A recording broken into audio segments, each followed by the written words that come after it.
तो hello guys, welcome to the jungle. Shit, मैं welcome तरीका टेलर देख के आया था, वही बोल दिया। कट करो इसे। तो हाय गाइस, कैसे आप सब? मैं हूं Hiten and this is STR studio. आप लोगों को लगता ज़रूर होगा कि मैं इतनी कॉमिक्स बनाने की बात करता हूं, लेकिन आज तक कोई कॉमिक बनाने की वीडियो क्यों नहीं बनाई। तो उसका एक सिंपल रीज़न है कि मैं आपको बेसिक सिखाने की कोशिश कर रहा था, ताकि कॉमिक जब बनाने में आए तो आपको काफ़ी आसानी रहे कि कैसे काम करना है। क्योंकि कॉमिक बनाना एक किसी मूवी बनाने से कम नहीं होता है। वेब कॉमिक या माना बनाना, यस माना, जो कोरियन वेबटून होते हैं जिन्हें हम मानवा बोलते हैं, असल में वो मानवा नहीं होते, माना होते हैं। उसमें W साइलेंट होता है। वो स्पेलिंग के चक्कर में हमेशा मानवा मानवा बोलते हैं, लेकिन एक्चुअली में वो मानवा नहीं है, माना है, W साइलेंट है। इसलिए मैं इस वीडियो में वेब कॉमिक की उस प्रोडक्शन लाइन को समझाने की कोशिश करूंगा। और आपको लगता है कि इस वीडियो के अंदर मैंने जो भी टॉपिक कवर किए हैं उन सभी पर सेपरेट फुल वीडियो बनानी चाहिए या नहीं, आप उसे कमेंट करके ज़रूर बताएं। तो चलिए बिना कोई टाइम वेस्ट किए लेट्स गेट स्टार्ट। ओके दोस्तों, तो हम बात करते हैं अपनी प्रोडक्शन लाइन की। प्रोडक्शन लाइन असल में होता क्या है कि जो भी मूवीज़ होती है या एनिमे बनते हैं, एनिमेशन बनते हैं, सब एक प्रोडक्शन लाइन के अंदर बनते हैं। वेबटून भी किसी मूवी या एनिमेशन से कम नहीं होता है। और हमारी प्रोडक्शन लाइन में 3 मेन स्टेजेस होती है।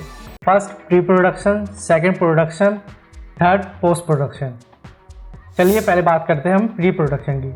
प्री प्रोडक्शन हमारी अर्ली स्टेज होती है, जिसमें हम अपनी स्टोरी का आइडिया जनरेट करते हैं। उसके बाद उस स्टोरी को बिल्ड करते हैं। थर्ड, हम कैरेक्टर्स को डिज़ाइन करते हैं या कैरेक्टर्स बिल्ड अप करते हैं, ताकि हम जान सकें कि हमारे स्टोरी के अंदर कितने कैरेक्टर होंगे और उनका क्या रोल होगा। और आखिर में आता है फोर्थ, स्क्रिप्ट राइटिंग। सिंपली जो हमने स्टोरी बना रखी है, हम उसकी स्क्रिप्ट लिखना स्टार्ट करते हैं। हमारी जो भी स्टोरी बिल्डिंग हमने की है, कैरेक्टर डिज़ाइन किया है, उसके बारे में एक डिटेल में स्क्रिप्ट लिखी जाती है। अब आती है हमारी सेकेंड स्टेज, जो कि है प्रोडक्शन। प्रोडक्शन वो स्टेज है जिसके अंदर हमारा काम करना स्टार्ट होता है। स्क्रिप्ट हमारी रेडी है।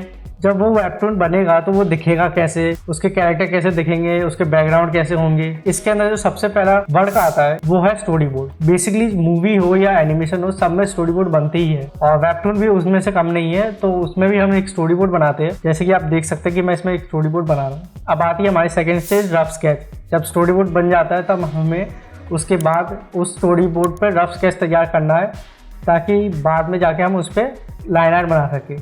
रफ स्केच तैयार करने के बाद बेसिकली लाइन आर्ट आता है, लेकिन मैं इन्हें थर्ड पॉइंट पर रखा है बैकग्राउंड। अब बैकग्राउंड इसलिए मैंने थर्ड पॉइंट पर रखा है क्योंकि बैकग्राउंड आप चाहे तो खुद ड्रॉ कर सकते हैं, या वेबटून में मोस्टली क्या किया जाता है, स्केचअप नाम का एक सॉफ्टवेयर आता है, उसमें बैकग्राउंड 3D बैकग्राउंड बनाए जाते हैं। तो अब मोस्टली उसी का यूज़ किया जाता है, क्योंकि कई बार कई एंगल्स देने पड़ते हैं। उन्हें बार बार ड्रॉ करने से बेहतर होता है कि 3D में बना लिया जाए और उसमें कैमरा पुट करके अलग अलग एंगल पे शॉट ले लीजिए। इसलिए मैंने बैकग्राउंड को थर्ड स्टेज पर रखा है। अब बारी आती है हमारी लाइन आर्ट या क्लीन लाइन। जब हमारे रफ स्केच बन चुका है, हमने उसके पीछे बैकग्राउंड भी लगा दिया है, अब हमें वो कैरेक्टर पे लाइन आर्ट करना स्टार्ट करना है, ताकि उन पे हम बाद में कलर भर सके।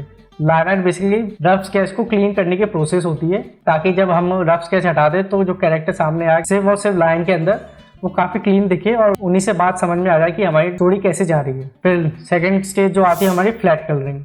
फ्लैट कलरिंग क्या होती है? फ्लैट कलरिंग होती है, हमने जो कैरेक्टर बना रखे हैं या जो भी हमने ड्राइंग बना रखी है, उसके जो लाइन आर्ट के अंदर हम एक सॉलिड कलर से मेरा मतलब है हर एक पोर्शन, जैसे हेयर का कलर हुआ, स्किन का कलर हुआ, क्लोथ का कलर हुआ, उन सब में एक सॉलिड कलर भर देंगे, जिनका सैचुरेशन या यू कहीं पर भी चेंज नहीं हो रहा हो, 0 से लेकर 100% तक वो एक ही कलर का हो, ताकि बाद में हम उसमें शेडिंग कर सके। और अगर हम उसमें क्लिपिंग मास्क लगाए या प्रोटेक्ट अल्फा मास्क लगाए, तो जो भी हमारा कलर जो शेडिंग करेंगे या हाईलाइट करेंगे तो उधर से बाहर ना निकले। इसलिए फ्लैट कलर करना बहुत ही ज्यादा इंपॉर्टेंट होता है। और एक बार फ्लैट कलरिंग हो जाए तब बारी आती है सिक्स्थ स्टेज, जो कि है शेडिंग। अब शेडिंग तो नाम से ही समझ में आ रही है कि हमें अपनी वेबटून को जो फ्लैट कलर हम भर चुके हैं, अब उसमें शेडिंग करना स्टार्ट करना है। अब ये आपकी स्टाइल पे डिपेंड करता है कि आपको कैसी शेडिंग करना पसंद है। मैं बेसिकली शेडिंग के लिए कूल कलर इस्तेमाल करता हूँ। और इसके बाद आती है हमारी सेवेंथ स्टेज, जो कि लाइटनिंग। शेडिंग और लाइटनिंग दोनों एक दूसरे के बिना कोई काम की नहीं रहती।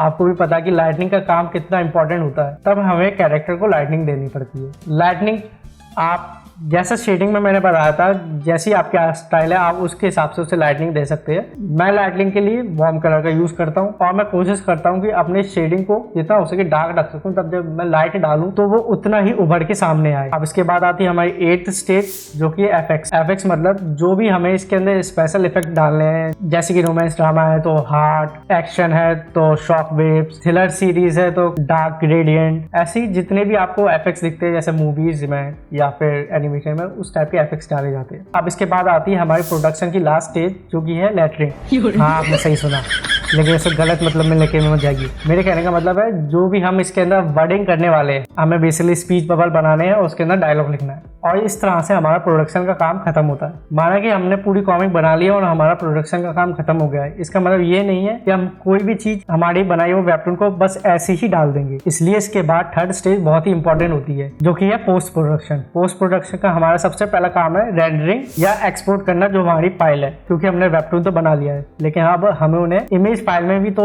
निकालने की जरूरत है। इसलिए हम जो फाइनल इनपुट निकल के आती है उसको हम या तो टेक्निकल टर्म में रेंडरिंग बोलते हैं या फिर सिंपली तौर पर एक्सपोर्ट बोल देते हैं। एक बार हमारी जो भी फाइल है वो एक्सपोर्ट हो जाए या उसकी रेंडर निकल जाए, तब बारी आती है अब इसे वेब कॉमिक साइट पे अपलोड करने की। अब वेब कॉमिक साइट पे कहाँ पे अपलोड किया जाए, ये सबसे पहले कई लोगों के दिमाग में सवाल आते हैं, तो मैं आपको स्क्रीन पर दिखा देता हूँ कि ये कुछ प्लेटफॉर्म है, कुछ इंडियन है, कुछ फॉरेन है। जो भी प्लेटफॉर्म आपको ठीक लगे वहाँ पे आप अपने कॉमिक को अपलोड कर सकते हैं। वैसे वेबटून अपलोड करने का सबसे अच्छा प्लेटफॉर्म तो वेबटून ही है। उसके अलावा जो इंडिया में अच्छा प्लेटफॉर्म है वेब कॉमिक अपने अपलोड करने का, वो है ब्लॉकटून। ब्लॉकटून अभी ही नया रिलीज हुआ है इसी साल। उस पर अभी ज़्यादा क्रिएटर नहीं है, आप वहाँ पे जाके अपनी कॉमिक अपलोड कर सकते हैं, काफ़ी फ़ायदा रहेगा। वहाँ मैंने भी अपनी वहाँ पे कॉमिक अपलोड की है, यहाँ तक कि मैं उसमें 5th प्राइज़ जीता हूँ क्रिएटर कंपटीशन के अंदर। उसके बाद बारी आती है स्ट्रिपी की। ये भी बहुत काफ़ी अच्छा प्लेटफॉर्म है इंडियन क्रिएटर्स के लिए। 3rd है हमारा प्रतिलिपि। आपने प्रतिलिपि का नाम सुना होगा, इस पे काफ़ी सारी कॉमिकें आती है, लेकिन आपने ये देखा होगा इस पे प्रतिलिपि वालों की कॉमिक आती है। लेकिन ऐसा नहीं है, आप चाहे तो यहाँ पे अपनी कॉमिक भी अपलोड कर सकते हैं। आपको प्रतिलिपिcomic.com पे जाना है और वहाँ पे आपको अपनी आईडी बनानी है और आप वहाँ पे चाहे तो अपनी कॉमिक अपलोड कर सकते हैं। और एक बार आपने फाइनली अपनी कॉमिक अपलोड कर दी, तो अपलोड करने के बाद आपको क्या करना है, एक सिंपल सा काम है, उसे पब्लिश नहीं कीजिए। वेबटून के अंदर एक ऑप्शन आता है वेब कॉमिक चेक करने का, तो आप उस पर क्लिक कीजिए और आपको अपनी वेब कॉमिक चेक करने को मिल जाएगी कि वो जब मोबाइल पे जाएगी या पीसी पे जाएगी तो वो कैसी दिखेगी। तो एक बार उसे चेक कर लीजिए कि आपकी कॉमिक ठीक लग रही है कि नहीं। अगर उसमें कोई भी प्रॉब्लम है तो उसे फिक्स कर लीजिए और जब सब कुछ फाइनल हो जाए तब उसे पब्लिश कर दीजिए। इसके बाद आती है 4th और लास्ट स्टेज हमारी पोस्ट प्रोडक्शन की, जिसे आप मूवीज़ की दुनिया में कह सकते हैं प्रमोशन करना।